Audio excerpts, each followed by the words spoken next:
Alright, g'day guys. Welcome back to another video. Finally getting out to shoot the new Mathews Phase 4. We got it right there. He's all ready to rock and roll. There we got the big camera, so we can have a look. I'll zoom in on targets as we're hitting them. But anyway, firstly, yeah, I'll take you through the targets. So this is my outdoor range. I was going to do a whole video on it, but it's like pretty hard to get enough content from just doing an outdoor range video. So these are my targets. They're all 3D targets from WILDCRETE. These are the best targets I've ever friggin' used. Here's my fallow buck. So we've got the fallow buck here. He'll be 20 meters from the ute. Awesome target, real easy to pull your arrows. Solid's got pretty cool horns and that. Over here at 30 meters we'll have the boar. Now this thing looks like a real boar, eh? I bloody drove through here the other day and I just went, oh Jesus Christ, there's a pig out here. But anyway, so there's the boar. He's got big teeth on him. Big old hooky lips and that. And this is a target over here that I really like. This is one that will come in the ute with me whenever I go away on a hunt anywhere, whatever, just for practicing camp. As you can see, I've flogged it already. Shows the vitals. It's a really cool little butt target that you can just take around with you. And yeah, so you got all your vitals, got your lungs and your heart, whatever, the ribs. You can lay it flat. You got 3 dots there to aim at. You got the middle to aim at there. On this side, it's just, you know, just a normal 3D target where the kill zone is, and the same thing on this side. So yeah, that's a really cool target, that one. And the last one I've got, the WILDCRETE targets, is this goat.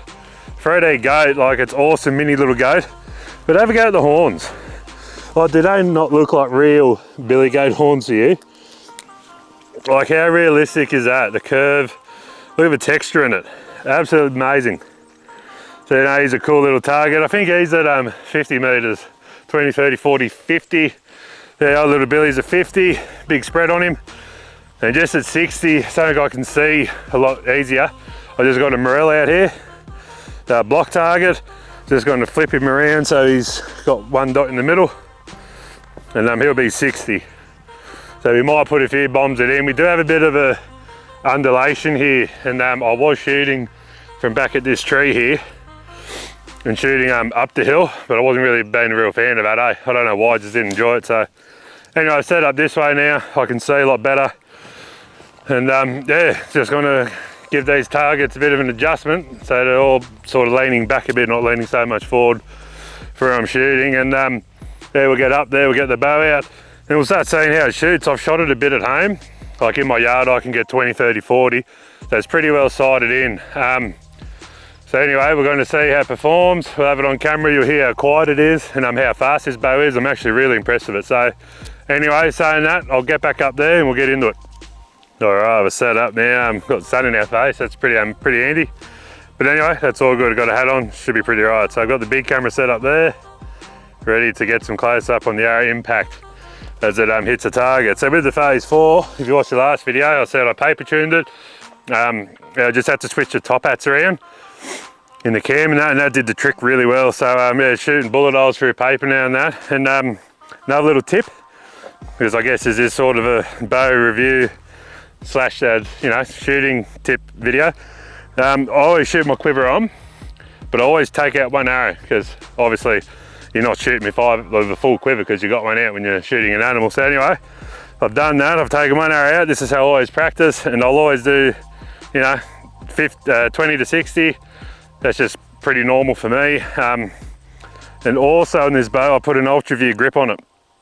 So I've got a UV2, Chris B Real one, I think it is.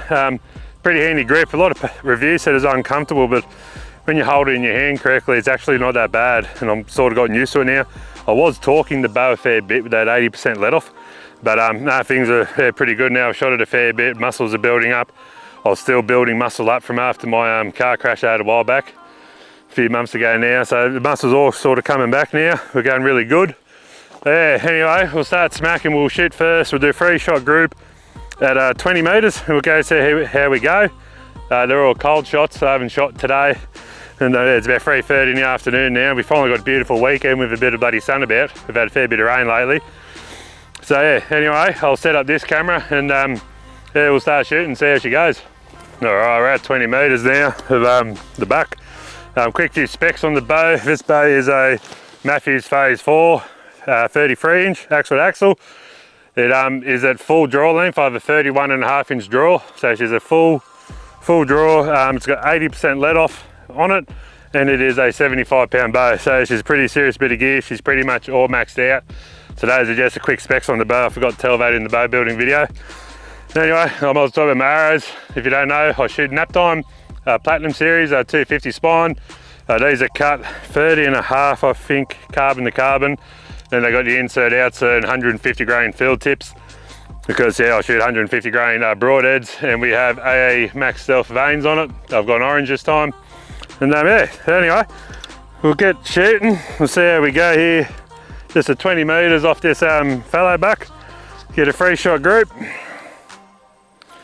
I'm gonna have to quickly cut because I've got to go turn on the big camera. All right, big camera's on there. All right, let's see how we get on. I've got a bit of breeze. Sorry if there's any mic noise. Yeah, can't really help it. Oh yeah, looking straight into the sun.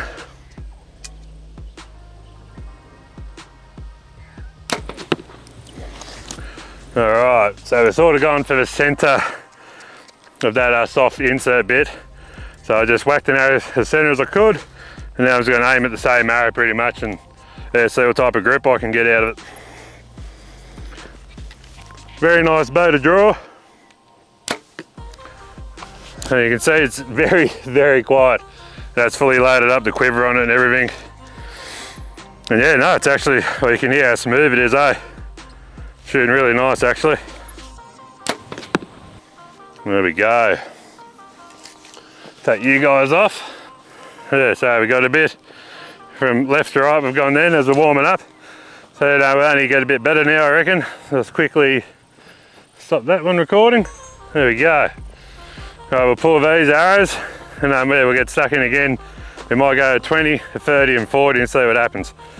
As you can see, there's first one, second, third. It's a bit cold, so we'll keep shooting and see if we can't tighten these groups up anyway.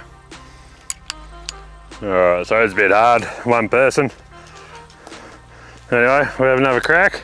So we'll do 20 at the fallow, and we'll go 30 at the bore and 40 at the kill target, like the target butt. If there's a bit of breeze to back off a bit. I'm gonna have to go back and forth from every shot now and move that big camera so you guys can see where we're impacting.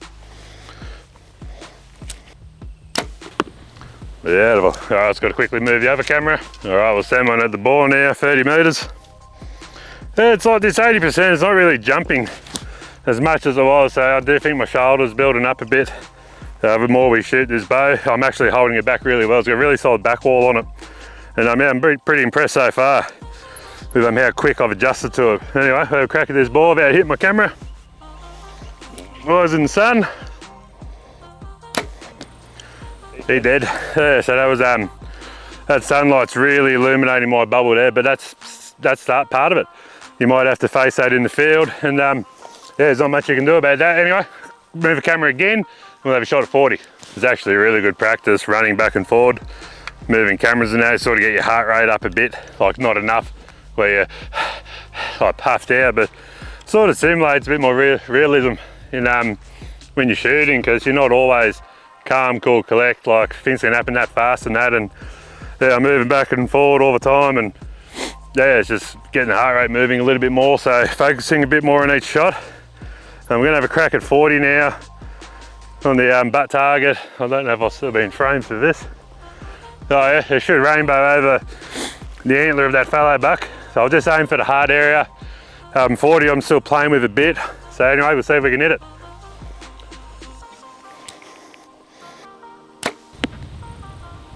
Bit high, so yeah, might have to move this pin up. I've got it's spaced a lot different, like a lot more than it is a 20 and 30, so a couple of slight adjustments. I've got the Allen keys in the ute, and yeah, we can sort that out pretty quick. Anyway, we'll go have a look, see how we went.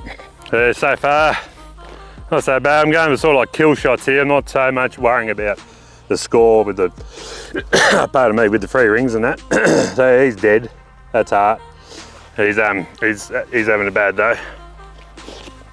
Just quickly turn this one off. He'll be flattening batteries up bloody quick. His ball has smacked him through the bloody shoulders, probably top of the heart, just above that first ring. He's a dead pig all day long. I'll just quickly pull him. And yeah, like I said, I shot high. I was shooting high in the backyard too at 40, so we got some adjustments to do. But I got my Allen keys, just above the heart. We're still in lungs on the butt target, so he's still a dead animal. So we'll just stand him back up. Happy days. All right. We might stretch him out. We might have a crack at 50 and 60.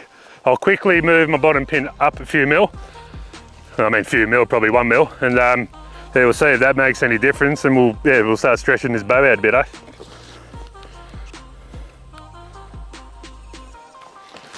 All right, we've made a quick adjustment. We've lifted that pin up just a little bit, just a hair. See if that makes much of a difference. Anyway, we'll whack in an arrow. We'll see how accurate this slider's on. Like I was saying, in the bow build, because if you're 80% let off, it's a bit faster, this bow now. So that should make a difference, because with the 85% let off, because this sight came off my V3X, the tape was a bit slow. So now the bow's faster, the tape should be pretty on. So we'll find out now, I guess. So we'll set it to 50, and we'll have a crack at his belly goat, then we'll set it to 60, and we'll have a crack at the morel target down the bottom. Anyway, with a bit of sun in the old eyes, let's give it a go.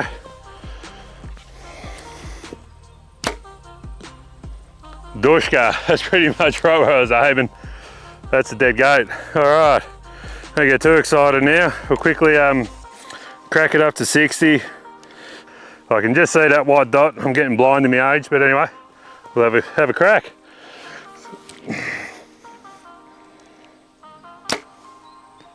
All right, we hit fame. That's always a good sign. Might as well send another one. We go 60 again, why not? All right, fame twice. That's a good sign. That one felt pretty good. I felt like I was pretty on the level, left to right, maybe not so much, but up and down, that felt pretty right there. Anyway, we'll go for a walk, see how we go. All right, we're just walking up on the billy, and just above the ring, pretty much right where I was aiming. There you go, that's at 50 meters, and that's a dead billy goat all day of the week. So I'll just pull this. We'll go down to the 60 target. Now, like I said, the first shot, yeah, a bit left to right, but the height is smack bang. Then the second shot, yeah, I was a lot more settled in with my anchor and that. And yeah, we're not far off that dot at 60 meters. As you can see, this one, the first arrow, pretty much level, right? So that tape, that's telling me this tape is pretty on. This is just me, where it is. For this one, yeah, held on a bit longer. Well, actually, I held this for a bit too long. This one felt a lot more comfortable with this shot. I could feel it as it went.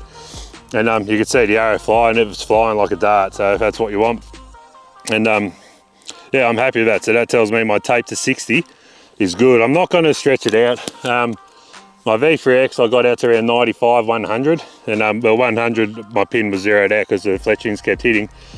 So I sort of used the bubble as a pin. But anyway, I was just messing around, having fun with a few mates. So yeah, I'm pretty happy with this. We'll have a few more shots at the buck and the ball, and we'll try and get some groups happening, some free shot groups. And yeah, then we'll have a little chat about what I think of the bow and overall performance of it. Anyway, we'll see you back up at the ute. All right, we made it back up. I've got the big cam set up on the ball. So yeah, we got that at 30 meters. We'll try a free shot group. And yeah, we'll have a look, see how we're grouping. Starting to feel a bit good now. Make sure I readjust this sight. If I still had it on 60, I would have sailed clean over that. Probably would have lost an arrow. Anyway, side's back where it should be. So yeah, so far this bow, I'm really liking it, eh? Well, we got that tape's pretty right. Since I did that little adjustment on my bottom pin, it's really made things, yeah, like that was smack on, that 50 and 60, that was really good. Anyway, we'll have a crack at this ball and see how we get on with a free shot group.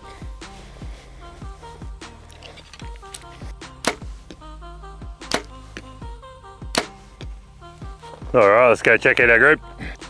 All right, here we are, not a bad group. You see there, 30 meters. Get my fingers all the way around it without a problem. Yeah, no, nothing wrong with that. So yeah, that's shooting pretty good. We'll have another crack. We'll do another free shot. Have a crack at 20 on this buck, and because I just really like shooting that buck. And then yeah, we'll probably just have a quick yarn about this bow and a few things I got planned for it. And yeah, very excited about its first hunt. which is actually happening very, very soon. So anyway, we'll talk about that after we do this next group. And yeah, so far, very, very happy with the Mathews Phase 4.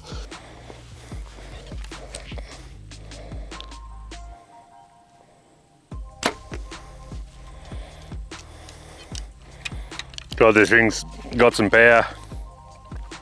Pretty much drove that to the fletchings.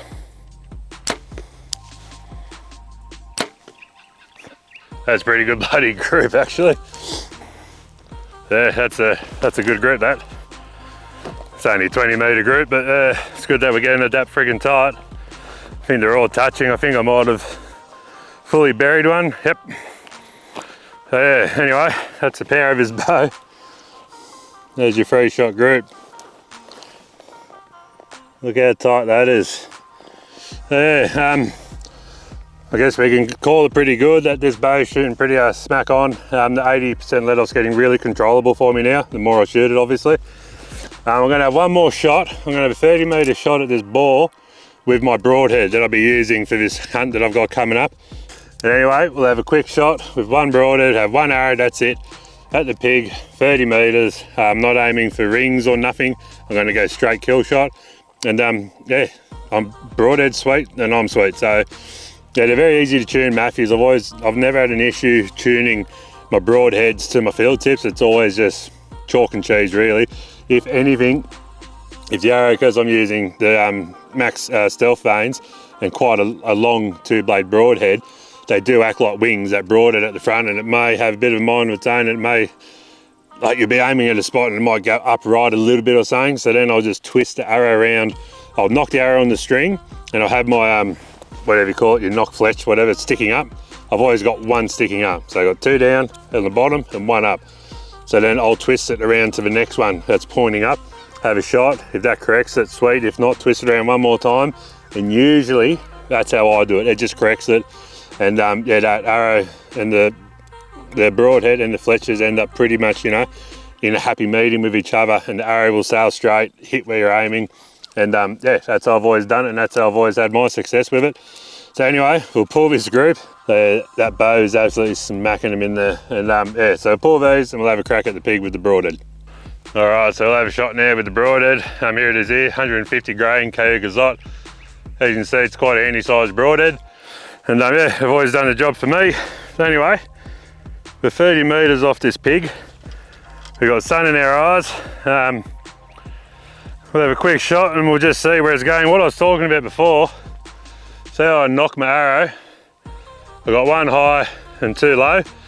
And on these knocks, there's a little mark, and I always have that little mark facing me. That's how I know which way my arrows sit on. And if the arrow's sort of floating the wrong way, you can just twist it. Like, pretty simple, just like that. Get your knock feather back up, I'll put it back to where it was and see how it goes. Yeah, I'm pretty confident that'd be pretty good. But yeah, that's just a quick way to sort of knock tune your arrows with your broadheads, just so they fly pretty consistent. But always check every arrow with a broadhead on it before I go out for a hunt, just so I know every arrow with a broadhead is hitting where it should be. Anyway, we'll have a crack at this pig, eh? Dushka. Go check it out. It looks pretty good. I aimed mid front leg. So mid front leg straight up, a wee bit low from center. And to me, that's a perfect heart shot. And you can see that in all the anatomy that you look at animals on like Google and all that sort of stuff. There you can pretty much just type in anatomy of an animal. So you see here, I went straight up the leg, just below the center. We've hit the main scoring ring or whatever the friggin' you call it, but that is a heart shot pig every day of the week. I like going that mid leg, so then you're a bit further forward. You're not so much like collecting just lungs. This way you will be collecting the heart, but this always comes down to practice. And that's why I find 3D targets such a great thing for practice, especially ones that don't have dots on them and stuff, because when you're aiming at a dot, it's completely different to aiming at an animal. So with these 3D targets, mate, they are the best way to learn, especially for bow hunting. I highly recommend. I know they can be a little bit dear, but a high quality one will last you a long time. And yeah, you get replacement inserts on a lot of them. And yeah, if you keep flogging that out, you can get them replaced. I have had other targets in the past which are just useless to me. I just ripped them to shreds so freaking quick. So these WILDCRETEs, they are really holding up good. I've been flogging these hard. I was flogging them hard with my V3X, and now I'm going to start flogging them with this Phase 4. And I practice with broadheads a lot, so we're smashing 2-blade broadheads through them all the time. And yeah, they cause a lot of damage, these 2 blades, but these targets so far are holding up really well. Anyway, for WILDCRETE targets, I will link them in the description. I'll put them as the first link. And yeah, you can quickly scroll down there if you want to have a look. It'll take you to the website and you can have a look and yeah, see for yourself. Like that goat is an awesome target. I can't believe how realistic it is. But no, the boar is where it's at. Like in Australia, like he's a solid target. He's a good size. He's not too big. But anyway, enough talking about them. All right, so I pull this arrow. I'm happy with everything. This broadhead I will touch up with a steel, just with a normal knife steel. And yeah, we'll get back to the ute, we'll have a sit down on something and we'll have a little quick yarn about what I think about the bow and talk about some future hunts I have planned with it and that. All right, we've just moved down into a bit of shade. Sun's behind me, you can see me pretty well by the look of that camera. So yeah, we just shot the bow. I'm really impressed with it. Bloody awesome bow, can't really fault it in any way. That 80% let off, that was just one thing I had to get used to. That was just personal preference. If you're not all for that extra sort of, like that 80% let off, it's not for everyone. It's sort of, it's more for me. I'm testing it out because I want to see how much difference those couple of feet per second make. And yeah, is it worth it? Is it worth the struggle holding it back to those extra feet per second I'm getting? Realistically, no. We want to shoot comfortable bows these days, and the amount of technology we got, we should be able to shoot comfortable bows. So I would recommend just 85% let off on these. I don't think the 80% is anything that's going to make much of a difference. I will more than likely be ordering another module for this bow in 85% because I don't really see the purpose of the 80. But anyway, I will leave it on for this hunt that I'm going on in a couple of weeks time. And yeah, we'll just see how we get on with it. But other than that, like, it is something extra I'm thinking about in my brain. Like in the back of my head, I'm like, hold back. And yeah, not letting that string sort of want to like pull forward on me a bit. But like I said while I was shooting it, it is getting a lot easier to hold back because obviously my muscles in my shoulders and that and my back are starting to build up to suit this bow how it is now. Yeah, very similar to the V3X. One of the biggest standout differences I can feel is it's a bit deader in the hand. I don't know why it would be, if it's pretty much the same thing. I'm not sure if it's this UV grip I've put on it, but it feels a lot deader in the hand and it is a lot quieter. Like it is significantly quieter, I think. Like I can tell the difference. I've shot that V3X thousands of times. I'm probably just over 100 on this now, I'd reckon, over 100 shots. So yeah, just that is the main difference I can sense already, is that this bow is quieter. And that could be because of this rubber in between this new limb system with the 4 limbs. That could be making all the difference, and to be honest, I reckon that's what it is. So yeah, the V3X, the Phase 4, both fantastic bows. Yeah, if you're looking at getting yourself a flagship bow, I'd highly recommend either the V3X or the Phase 4. I don't think you're gonna really make a mistake. I think that 85% let off is a better choice. And yeah, the only, like with the Mathews bow, if you're going for that flagship bow, the main thing you got to know is you don't have adjustable cams. That's the only thing. You have to know your draw length and what poundage and let off you want to shoot, and you get the module suited to that. So if you're always guessing and you're changing your draw back and forth, maybe not the bow for you. You might want to go over a different bow that has a adjustable cam system on it for draw length and whatnot. At any rate, with these as they are, and you know how you're shooting, you know your draw, yeah, this is a bow for you, I reckon. And like I said before, with these, they do have a module. It's up to you to know your draw length, your draw weight, and yeah, what let off you want. Like, they're so easy to change. There's only 2 screws. You don't need to press. You just undo these 2 screws, pull out the module, put in the next one. It's as simple as that. I got new mods for my V3X. I'm actually lending that to my mate that I'm going hunting with. He wants to do a bit of bow hunting. He's not sure what bow to buy, so I'm like, righto, I'll have a spare bow. So the Mathews V4X, I'm shortening the draw length down to 28.5 or 29, I think. The poundage is dropping to 70 from 75 because he sort of got to learn again, so we don't want him pulling back a heap of poundage. And yeah, be on 85% let off. So I did that the other day. It literally took me a couple of minutes. Went outside. All I had to do was adjust the timing on my rest. So I just had to tighten that string up a bit for the QAD drop away. So I just had to tighten that up a bit, pull it through a bit, burn it, cut it and burn it, happy days. So his timing's already set on that bow for him. I've had a few shots at it. I've got it hitting bullseye at 20 and 30. So yeah, it's got a good starting point for him. And yeah, so anyway, the first hunt we're taking this bow on, the first proper hunt. I'm actually heading in 2 weeks to go hunting for sambar deer in the high country of Victoria. The first time I've ever gone sambar hunting. I've never even seen a live sambar in my life. I saw one on my way back from Victoria a few months ago, dead on the side road, only a small one, and I assume it was a sambar. It was pretty mangled up. I think a truck must have got it, but that dark hair, you can't really miss it anywhere. Anyway, so that's what's happening. I'm so friggin' pumped for it. I'm only going for the weekend, so it's not like one of those massive hunts. It's more of a, we're going to hit some private land and where we know there's a few stags about, so we'll have a good crack at them, hopefully if they're about, and also getting shown like some public land. So I've got a few spots so I can keep going down on my own. Like, you know, if I can't get it to happen with someone else, I can always go on my own, and yeah, I've got some sort of good starting points to start from. So anyway guys, that's my honest review on this Mathews Phase 4. Very happy with it. They're just a solid bow. There's not really much you can fault on it. I know people have said stuff about this limb. There's a bit of rubber in between it, but hey, time will tell. From what I can gather so far from people who've been shooting these in the States a fair bit, they've had no issues with it whatsoever. We'll see what Australia does with it. I'm pretty good at testing out bows. My V4X, when I took it to Northern Territory, it got launched out of Land Cruiser at a bit of speed on a dirt road and went for a mad roll down the track, and we picked it up and there's absolutely nothing wrong with it. You lose a bit of paint here and there, but whoop-de-doo, that doesn't affect the way the bow shoots. So anyway guys, like always, thanks heaps for watching. I really appreciate the views, and yeah, stay tuned for a Victorian high country sambar hunt coming at you.